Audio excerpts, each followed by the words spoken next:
ചെറുതായിട്ട് വെറുപ്പിച്ച്. Psycho thriller ഓവറായിരുന്നു. കൊള്ളായിരുന്നു. ഒരു സൈക്കോ ത്രില്ലറായിരുന്നു. കോമഡി ഉണ്ടായിരുന്നു. കുഴപ്പമില്ലായിരുന്നു. കോമഡി പ്രതീക്ഷിച്ചാണ്. പക്ഷേ നല്ല കോമഡിയായിരുന്നു. നല്ല ചിരിച്ചായിരുന്നു. അവസാനം ആ സുരാജ് സ്നേഹിക്കൂന്നൊക്കെ വിചാരിച്ചു മാധവത്തില്. പക്ഷെ അതില്ലായിരുന്നു. കിട്ടി. ഫാമിലി ഉൾപ്പെടെ കോമഡിയായിരുന്നു. കൊള്ളാം. നല്ലൊരു സംഭവമാണ്. നല്ലൊരു കഥ, വെറൈറ്റി കഥ. അല്ല, നമുക്ക് ഇഷ്ടപ്പെട്ടല്ലേ.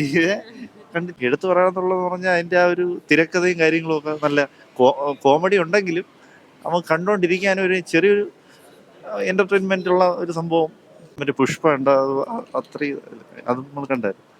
സുരാജ് ഒരു കൊമേഡിയൻ ആണെങ്കിൽ കൂടി ആ സീരിയസ് ക്യാരക്ടർ എന്ന് പറയുന്നത് അതൊരു ഒരു ടൈപ്പ് സൈക്കോ അല്ലേ. സംഭവം കൊള്ളായിരുന്നു.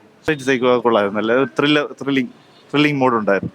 കുറച്ച് ചിരിക്കാനും കുറെ നമ്മൾ ചിന്തിക്കാൻ കൊള്ളാം. നല്ല വെറൈറ്റി സിനിമ. കൊള്ളായിരുന്നു. ഈ പറഞ്ഞതുപോലെ തന്നെ നല്ല വെറൈറ്റി സിനിമയായിരുന്നു.